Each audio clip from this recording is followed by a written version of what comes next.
ನಮಗೆ ಭಯ ಇದೆ ಅಂತ ನಮ್ಗೆ ಯಾವ ಭಯ ಇಲ್ಲ. 141 ಜನ ಸದಸ್ಯರು, 141. ನಿಮ್ಮಲ್ಲಿ 2 ಕಮ್ಮಿ ಆಯ್ತು ಈಗ.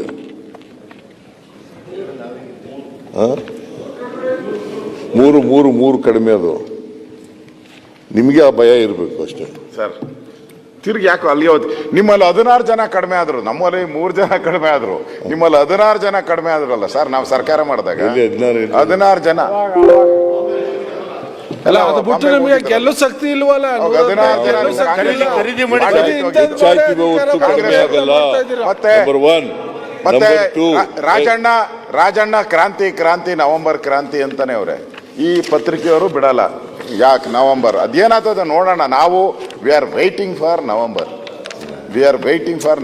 ಅಲ್ಲಿವರೆಗೂ ನಾವೇನು ಮಾತಾಡೋಣ. ಅಧ್ಯಕ್ಷರೇ, 11 ವರ್ಷಗಳ ಕಾಲ ಇವರು ಬಿಜೆಪಿಯವರು ಅಧಿಕಾರದಲ್ಲಿದ್ದರು. 2006ರಿಂದ ಸಮ್ಮಿಶ್ರ ಸರ್ಕಾರ ಆಯಿತು. ಅದರಲ್ಲೂ ಪಾರ್ಟ್ನರ್ ಆಗಿದ್ರು. 20 ಮಂತ್ಸ್ ಅಂತ ಆಗಿತ್ತು. ಆಮೇಲೆ 2008ರಲ್ಲಿ ನಿಮಗೆ ಜನ ಆಶೀರ್ವಾದ ಮಾಡಲಿಲ್ಲ. ಮಾಡಿದ್ರ 113 ಜನ ಗೆದ್ರ, ನೀವು ಗೆಲ್ಲಿಲ್ಲ. ಮತ್ತೆ 2018ರಲ್ಲಿ ಮತ್ತೆ ಜನ ಆಶೀರ್ವಾದ ಮಾಡಲಿಲ್ಲ. ಇವರು ಅಧಿಕಾರಕ್ಕೆ ಬಂದಿರೋದು ಆಪರೇಷನ್ ಕಮಲದ ಮೂಲಕ ಅಧಿಕಾರಕ್ಕೆ ಬಂದಿದ್ದಾರೆ ಹೊರತು ಜನರ ಆಶೀರ್ವಾದದಿಂದ ಅಧಿಕಾರಕ್ಕೆ ಬಂದಿಲ್ಲ. ಮುಂದೆನೂ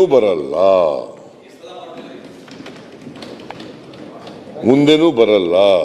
ನೀವು ಇಬ್ರು ಜೊತೆ ಸೇರ್ಕೊಂಡ್ರು ಬರಲ್ಲ. ಜನ ನಿಮ್ಮನ್ನ ಸಂಪೂರ್ಣವಾಗಿ ತಿರಸ್ಕಾರ ಮಾಡ್ತಾರೆ. ಮಾನ್ಯ ಸೀಟ್ ಲೀಡ್ ಬಂದಿದ್ದೀರಿ.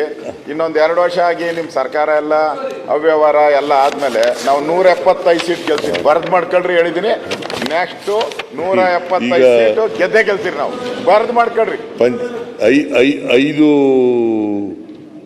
ಪಂಚಾಯತಿ ಪಟ್ಟಣ ಪಂಚಾಯತಿ ಎಲೆಕ್ಷನ್ ನಡೀತು. ಎಷ್ಟು ಗೆದ್ರಿ ನೀವು? ಏನು ಗೆದ್ದಿಲ್ಲ ನೀವು. ಯಾವಾಗಲೂ ಯಡಿಯೂರಪ್ಪನವ್ರು ಮುಖ್ಯಮಂತ್ರಿ ಆಗಿದ್ದಾಗ ಎಲ್ಲ ಬೈ ಎಲೆಕ್ಷನ್ ಗೆದ್ದಿಲ್ಲ.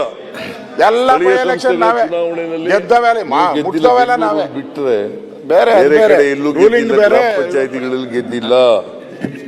ಅದರಿಂದ ನಾವು 3 ಬೈ ಎಲೆಕ್ಷನ್ ನಡೀತಲ್ಲಪ್ಪ. ಯಾಕೆ ನೀವು ಸೋತ್ರಿ? ಚನ್ನಪಟ್ಟಣ ಯಾಕೆ ಸೋತ್ರಿ? ಸಿಗ್ಗಾಂವ್ ಯಾಕೆ ಸೋತ್ರಿ? ಸೇಡಂ ಯಾಕೆ ಸೋತ್ರಿ? ಚನ್ನಪಟ್ಟಣ ಅಲ್ಲಿ ಗೆದ್ದಿದ್ದು ನೀವು, ಅಲ್ಲಿ ಸೋತ್ರಿ. 2 ಮಾಜಿ ಮುಖ್ಯಮಂತ್ರಿ ಕ್ಷೇತ್ರ ಅಲ್ಲಿ ಸೋತ್ರಿ. ಕರ್ಕೊಂಬಂದು ಯೋಗೇಶ್ವರ್ ಆಪರೇಷನ್ ಮಾಡಿ ಗೆದ್ದು ಅಂದ್ರೆ ಹೇಗೆ ಸರ್? ಆಯ್ತಪ್ಪ. ಕ್ಷಣದ ಸುದ್ದಿಗಳಿಗಾಗಿ ಫ್ರೀಡಂ ಟಿವಿ ಸಬ್ಸ್ಕ್ರೈಬ್ ಮಾಡಿ, ಲೈಕ್ ಮಾಡಿ ಹಾಗೂ ಫಾಲೋ ಮಾಡಿ. ಹೊಸ ಸುದ್ದಿಗಳ ನೋಟಿಫಿಕೇಶನ್ಗಾಗಿ ಬೆಲ್ ಐಕಾನ್ ಮೇಲೆ ಕ್ಲಿಕ್ ಮಾಡಿ.